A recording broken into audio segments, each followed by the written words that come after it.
Welcome back to IntyCenter 1957, where we are still mourning the season-long injury in the minor leagues. Thanks again, Tom, to John Montgomery Ward, but also getting ready for the, kickoff of the NBA season. So let's see what Evan Mobley can do this year. But before we get to any of that, let's go back in time to this week in 1957.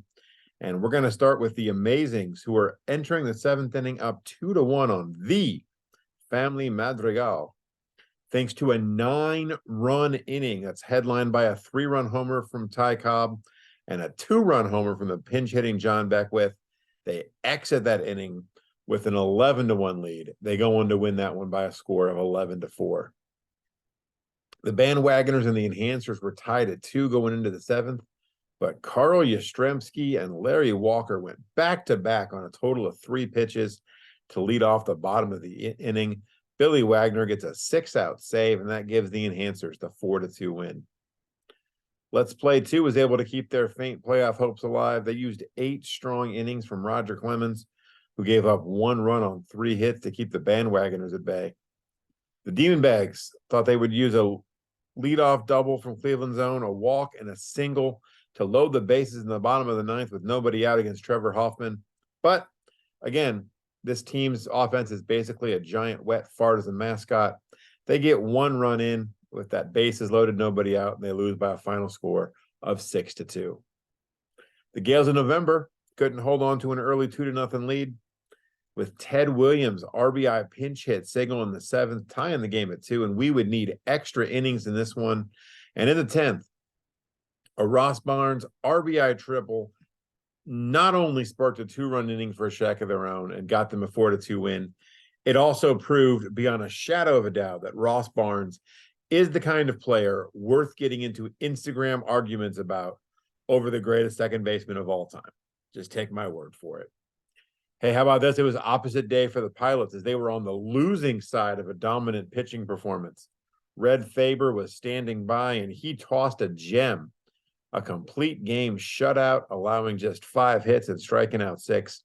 Corey Kluber gives up 4 runs on 11 hits, including a leadoff homer to home run Baker in the bottom of the first. Speaking of dominant pitching, how about Smokey Joe Wood? He tossed a 5-hit shutout of his own against the Zods. He struck out 5. He walked 1. Al Simmons, Roberto Clemente each homered. Sithi take the opener 7-0. Now, a day after that gem, Dean Chance didn't get off to quite the start he wanted. He gave up an RBI groundout to Albert Pujols and a 2-run homer to Aaron Judge to put his team down 3-0 before they got to swing the bats. But once they got to swinging those bats, they took the lead right back. Earl Averill got a quick RBI single, and Al Simmons hit a 3-run homer. All told, Sithi scored 9 times in the first to take a 9-3 lead. They would just keep scoring. A Stan Musial grand slam in the third, push the lead to 15-3. And Jose Ramirez connects on a home run peach in the fourth that was worth not 1, not 2, but 3 runs. That made it 19-4. All told, they would go on to win that one 21-5. Thurman Munson launched a 2-run homer off Old Hoss Radbourne, and Lou Gehrig hit a pinch hit 2-run homer. The Bandwagoners rout the Enhancers 9-3. Dutch Leonard, he needs just 90 pitches to get a complete game, giving up 1 run on 5 hits. Now, he pitches for the Demonbags, so it's not safe to assume that's a guarantee of victory. But in this case, he does get the win.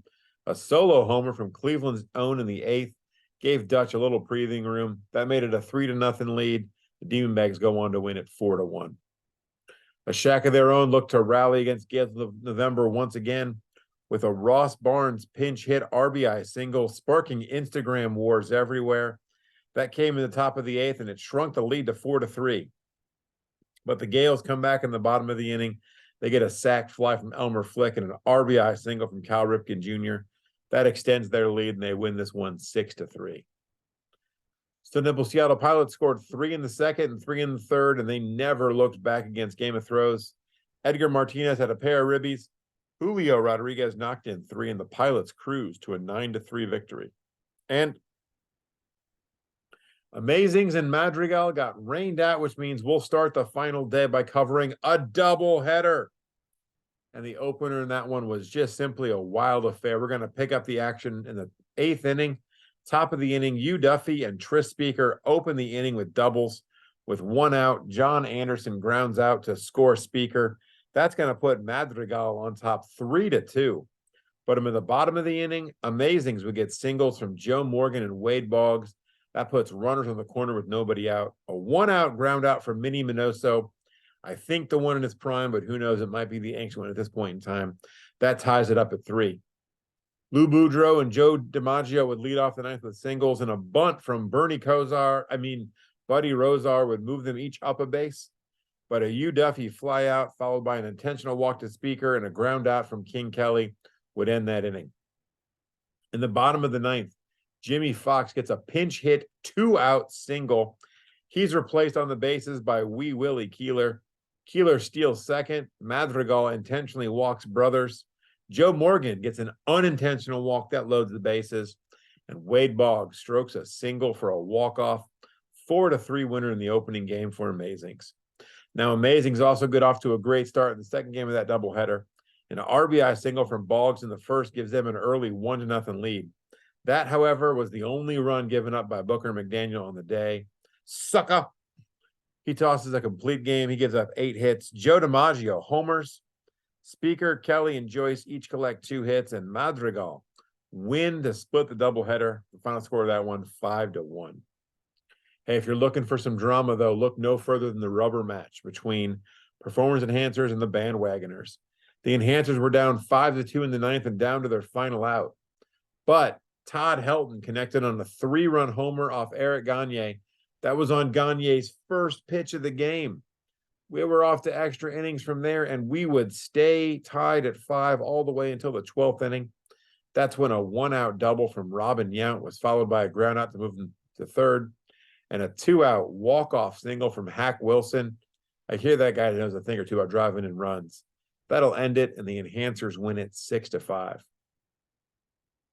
Now, Addie Joss absolutely dominated the Gales of November, looking like the stone-cold Addie of old.